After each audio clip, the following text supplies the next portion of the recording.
नमस्कार साथियों, मैं भारत भूषण जो यूथ क्लासेस में आपका स्वागत करता हूं। साथियों, आज हम पृथ्वी की उत्पत्ति के बारे में पढ़ेंगे कि पृथ्वी की उत्पत्ति कैसे हुई।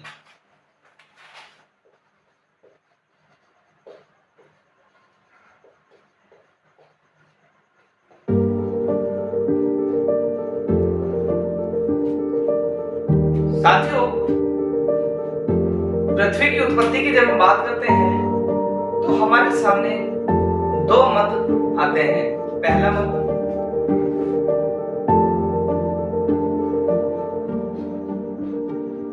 धार्मिकता के आधार पर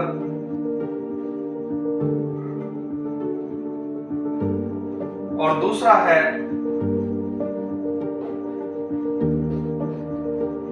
वैज्ञानिक मत के आधार पर। पृथ्वी की उत्पत्ति है वो दो आधारों पर मानी गई है। नंबर एक धार्मिक आधार और दूसरा है वैज्ञानिक आधार। और जब बात करते हैं धार्मिक आधार की कि धार्मिक आधार में क्या होता है, जितने भी हमारे धर्म ग्रंथ हैं, हिंदू धर्म हो, मुस्लिम धर्म हो, क्रिश्चियन धर्म हो या सिख धर्म हो, कोई सा भी धर्म है, वो पृथ्वी की उत्पत्ति को ईश्वर की अनुकंपा या ईश्वर की देन मानते हैं। ईश्वर ने इसे उत्पन्न किया है ऐसा वे मानते हैं। लेकिन साथियों, ये एक धर्म के आधार पर है कि पृथ्वी की जो उत्पत्ति का जो श्रेय जाता है वो ईश्वर को जाता है कि ईश्वर ने ही इस पूरी सृष्टि की, इस पृथ्वी की रचना की है। लेकिन जब वैज्ञानिकों की बात आती है, वैज्ञानिक अपना मत निकाल करके देते हैं कि नहीं, ये पृथ्वी की उत्पत्ति वैज्ञानिकों ने खोजबीन के आधार पर इसकी जो उत्पत्ति है वो सूर्य से मानी है कि इसकी जो उत्पत्ति होती है पृथ्वी की वो सूर्य से है। अब धार्मिक मत के आधार पर तो हमने पढ़ लिया कि धार्मिक आधार पर हमने जो पृथ्वी की उत्पत्ति हुई वो ईश्वर के माध्यम से हुई। लेकिन वैज्ञानिक क्या कहते हैं कि वैज्ञानिक कहते हैं कि आज से लगभग 460 करोड़ वर्ष पहले या यूं कहिए 4 अरब 6 करोड़ वर्ष पूर्व हमारी पृथ्वी की उत्पत्ति एक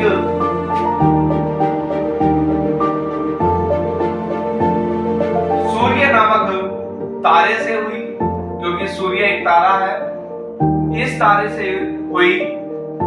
अब इस तारे से उत्पत्ति हुई तो ऐसी उत्पत्ति आज क्यों नहीं हो रही, ऐसा भी वैज्ञानिक मानते हैं। तो साथियों, अति प्राचीन समय में, जिस समय की ये बात कर रहे हैं, या लगभग 6 अरब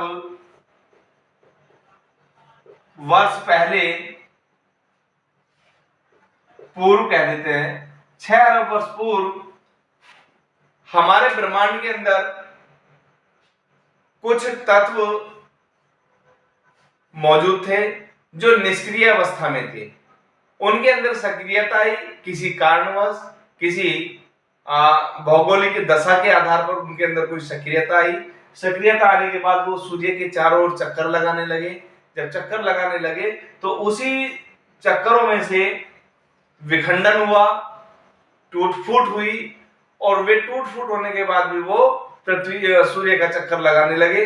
जब ये सूर्य का चक्कर लगा रहे थे तो उन्हीं में से पृथ्वी या अन्य ग्रहों की उत्पत्ति हुई, ऐसा वैज्ञानिक मानते हैं।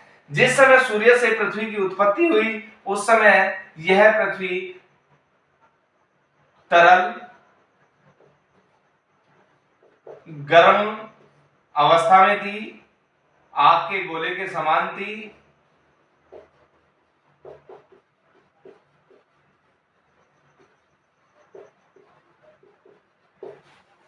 तरल थी, गर्म थी, आग के गोले के समान थी। इसका जो टेम्परेचर था लगभग 8000 डिग्री सेल्सियस था।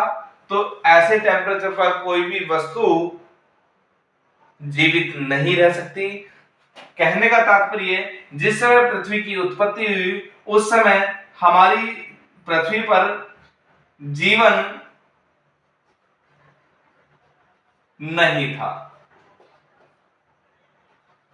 जीवन नहीं था उस समय, जिस समय पृथ्वी की उत्पत्ति हुई, जब जीवन नहीं था। लेकिन आज हम देखते हैं कि पृथ्वी के ऊपर लगभग 7 अरब से भी ज्यादा है पॉपुलेशन विश्व की इस पृथ्वी के ऊपर निवास करती है। हम कहें तो 7 महाद्वीप भी इस पृथ्वी के ऊपर ही विराजमान है, 5 महासागर भी इस पृथ्वी के ऊपर विराजमान है। तो ये सब चीजें क्या हुई, समय दर समय धीरे धीरे ये प्रक्रियाएं हुई और इन प्रक्रियाओं में हमने कई सारे उतार चढ़ाव अपनी पृथ्वी के देखे। तो साथियों, बात कर रहे थे हम इन तीनों को पूर्व कैम्ब्रियन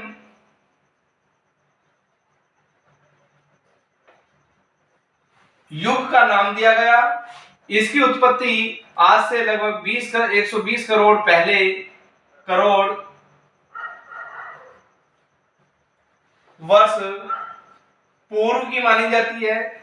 इस समय हमारी जो पृथ्वी है वो जल और स्थल में बदल चुकी थी, और जब जल की बात करते हैं तो जीवन नहीं था, उस समय भी जीवन नहीं था। लेकिन जो हमारा जल वाली स्थिति थी, जिसके अंदर हम समुद्रों को देखते हैं, महासागरों को देखते हैं, तो उसके अंदर हम जलीय जीव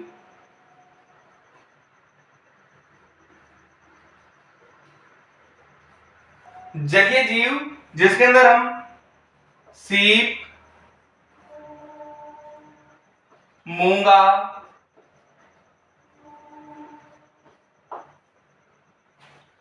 कवक,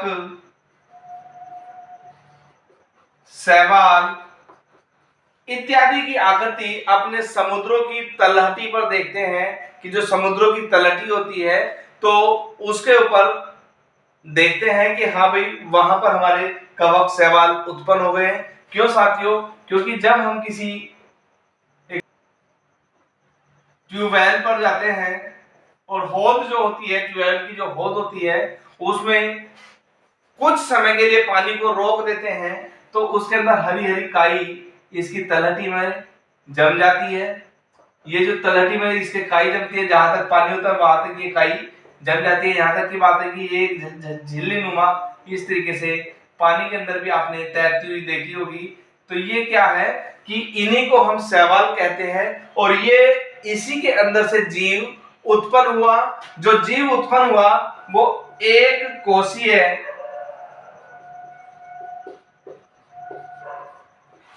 कोशीय जीव होता था, जिसके अंदर ना तो हड्डी थी और ना ही उसके अंदर मांस था, केवल एक कोशिका थी। एक सेल के रूप में ये हमारा जीव उत्पन्न हुआ और हमारे समुद्रों में विचरण करने लगा, जिसके अंदर हम मूंगा की दीवार कह देते हैं, मूंगा की सेल कह सकते हैं। तो ये हमारे उस समय जल के अंदर उत्पन्न था। इसी में जब हमारे जल की उत्पत्ति हुई तो जल और वायुमंडल भी इसी समय बन करके तैयार हुआ, क्योंकि वायुमंडल के अंदर क्या है कि हमारे ऑक्सीजन पाई जाती है, नाइट्रोजन पाई जाती है, ऑर्गन पाई जाती है, नियोन पाई जाती है, कार्बन डाइऑक्साइड पाई जाती है। तो ये सारी मात्राएं क्या है कि ये सारी मात्राएं जितने भी जीव हमारे समुद्रों के अंदर पाए गए उनसे हमें ऑक्सीजन प्राप्त हुई, और जो ऑक्सीजन प्राप्त होने के बाद जो हमारी कार्बन डाइऑक्साइड है, हमारे जो ज्वालामुखी है उससे जो धुआं निकला, ज्वालामुखी से जो धुआं निकला, लावा निकला, राख निकली, उससे हमें कार्बन डाइऑक्साइड की मात्रा मिली। तो ऑक्सीजन और कार्बन डाइऑक्साइड की मात्रा मिलने के बाद हमारे जो तत्व बाकी बचते हैं, क्योंकि कहते हैं कि पृथ्वी के अंदर जो पृथ्वी की उत्पत्ति है उसके अंदर जो जीव का उत्पन्न हुआ वो 17 तत्व साक्षी हैं कि जिन्होंने मनुष्य या यूं कहें कि पृथ्वी के ऊपर जितने भी जीव हैं वो 17 तत्व हमारे पानी के अंदर मौजूद थे, जो एक रासायनिक क्रिया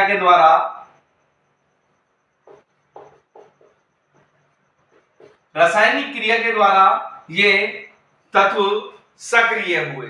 17 तत्वों से हमारी पृथ्वी की उत्पत्ति मानी जाती है, जीव की उत्पत्ति मानी जाती है। ये 17 तत्व पाए गए। उत्तर कैम्ब्रियन या पेलियोजोइक, पेलियोजोइक जो था, जो 6 महाकल्प बताए थे, उसमें ये चौथे नंबर का आता है, जिसे हम उत्तर कैम्ब्रियन के नाम से भी जानते हैं। उत्तर कैम्ब्रियन के अंदर क्या था कि जो जीवों की उत्पत्ति या पृथ्वी की आयु जो मानी गई है 120 करोड़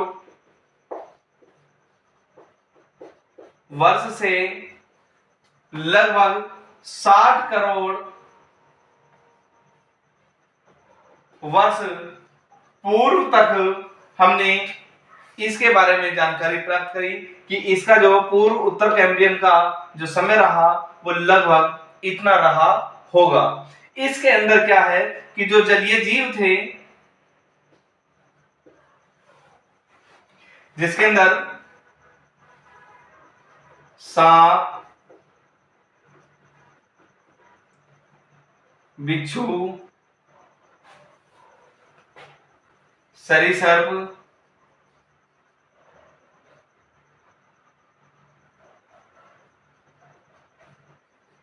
इत्यादि जो कैटेगरी के जीव थे वो इसके अंदर उत्पन्न हुए। इसके अंदर ही कीट पतंगे भी उत्पन्न हुए, क्योंकि इस समय भी हमारे जो छोटे छोटे जीव थे वही उत्पन्न हुए। कोई भी ऐसा जीव सामने नहीं आया कि जो विशालकाय हो या आकार में मनुष्य से ज्यादा बड़ा हो।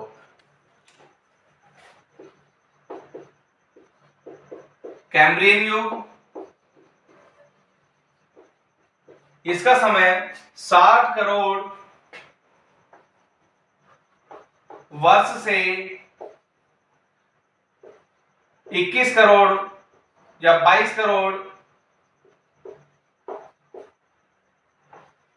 वर्ष पूर्व तक माना जाता है। इसका समय 60 करोड़ से 21 करोड़। इसके अंदर भी जितने भी बने वो जलीय जीव की इसके अंदर उत्पत्ति हुई। अभी भी देख लीजिए, इतना समय हमारी पृथ्वी को हो गया, 120 करोड़ से लेकर के 21 करोड़ तक हमारी 22 करोड़ तक हमारी पृथ्वी आ गई। इतना समय हमारी पृथ्वी का बीत चुका, लेकिन जीवों की उत्पत्ति नहीं हुई। उसके बाद मीसोजोइक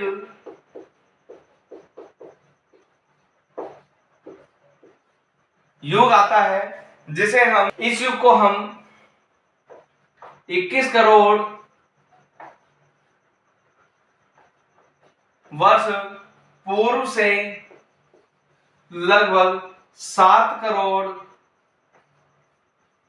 वर्ष पूर्व तक का जो समय है ये हम मीसोजोइक को देते हैं कि उस समय, इतने समय बीतने के बाद हमारी पृथ्वी के ऊपर जलीय,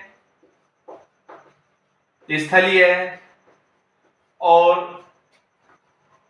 नभ में विचरण करने वाले जितने भी जीव थे वो सब उत्पन्न हो चुके थे। इस समय विशालकाय,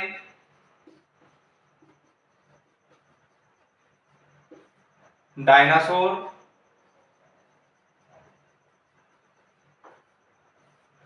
जो दोनों ही कैटेगरी के थे, मांसाहारी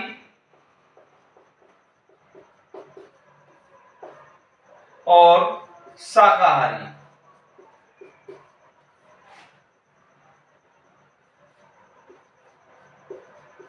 ये मांसाहारी और शाकाहारी दोनों प्रकार के डायनासोर, ये सब जीव हमारे मीसोजोइक कल्प में पाए गए। लगभग 6 करोड़ वर्ष पूर्व तक इनका अस्तित्व हमारे सामने था। इससे पहले ही ये हमारे सामने से लुप्त हो चुके, क्योंकि पृथ्वी के ऊपर कुछ ऐसी घटनाएं घटी जिससे पृथ्वी के ऊपर से ये विशालकाय डायनासोर हमारे समाप्त हो गए। या यूं कहिए कि जो मांसाहारी थे उन्होंने शाकाहारी का विनाश किया और मांसाहारी अपने आप ही इस धरती से चले गए। लगभग ज्यादा नहीं, इन्होंने 14 करोड़ वर्ष तक इस पृथ्वी के ऊपर शासन किया, राज किया, क्योंकि उस समय मांसा डायनासोर का ही राज कहा जाता था। लास्ट में आता है सिंधुज युग, जिसका समय 7 करोड़ वर्ष पूर्व से अब तक माना जाता है, वर्तमान तक माना जाता है। इसका समय 7 करोड़ वर्ष से अब तक माना जाता है। ये ही वह युग था जिसके अंदर मानव का अस्तित्व सामने आया और पृथ्वी के ऊपर एक नए युग की शुरुआत हुई। यह नए युग आधुनिक युग के नाम से भी जाना गया और मानव युग के नाम से भी जाना गया। इस युग के अंदर स्तनपायी जीवों की उत्पत्ति हुई। अब स्तनपायी जीव कौन कौन से, जिसके अंदर हम पढ़ेंगे नर वानर, नर मानुष, चिंपैंजी,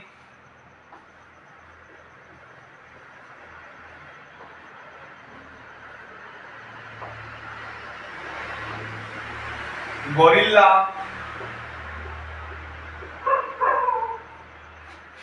इत्यादि को।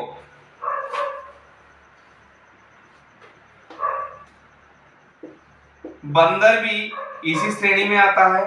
तो इन सब जीवों का इसमें विकास हुआ, सिनोजोइक युग में विकास हुआ। हमारे वनस्पति, जो पृथ्वी के ऊपर वनस्पति या स्थल पर वनस्पति पाई जाती है, इस वनस्पति का भी विकास इसी युग में हुआ। वनस्पति का भी। पक्षी, जो पक्षी थे वो उड़ने लगे, पक्षी उड़ने लगे, जिसके अंदर चील, कौवे, चिड़िया इत्यादि जितने भी जीव थे हमारे उड़ने वाले, विचरण करने वाले, वो सब उड़ने लगे। और इस युग में ही जो नर मानुष, चिंपैंजी, गोरिल्ला को हमने पढ़ा या इसमें विकास हुआ, इसी का जो वंशज था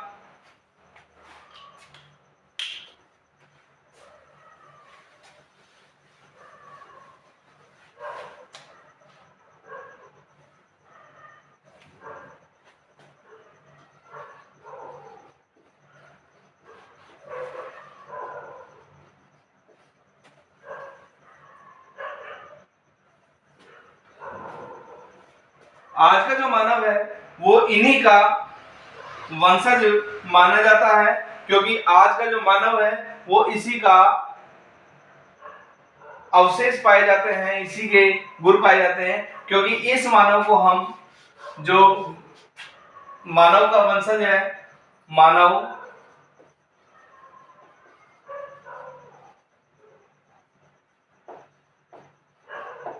उसे हम प्राइमेट्स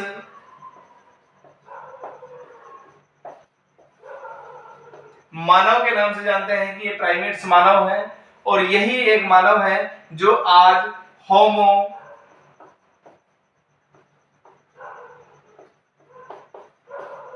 सैपियंस के नाम से जाना जाता है। होमो सैपियंस, यह मानव आधुनिक मानव का बिल्कुल हमशक्ल था और आधुनिक मानव का रूप माना जाता है होमो सैपियंस को, क्योंकि ये एक ज्ञानी मानव के नाम से भी जाना जाता था। तो साथियों, ये एक हमारा एक शोध था। काफी सी रिसर्च के बाद हमने इन सब आंकड़ों को इकट्ठा किया कि जो हमने आपके सामने बताया। ये सब हमने कहीं ना कहीं किताबों से, नेट से, इत्यादि जगह से हमने इसे इकट्ठा किया और आपको बताया। कोई गलती इसमें हुई हो तो माफी चाहेंगे, क्योंकि इसमें गलती की कोई हमने गुंजाइश वैसे छोड़ी नहीं है। फिर भी क्योंकि सभी का अपना अपना तर्क होता है, पढ़ाने का अपना अपना माइंड मानना होता है कि हम किस तरीके से इसे पढ़ा रहे हैं। तो ये हमारा पृथ्वी का एक छोटा सा विकास था, जो पृथ्वी हमारी 450 करोड़ वर्ष से लेकर के आज तक एक तप्त गोले से उभर करके वनस्पति तक ये पृथ्वी हमारी आई। तो इसमें हमारा अनेक प्रकार के इसमें बदलाव हुए, अनेक प्रकार के परिवर्तन इस पृथ्वी पर हमने देखने को मिले। Thank you.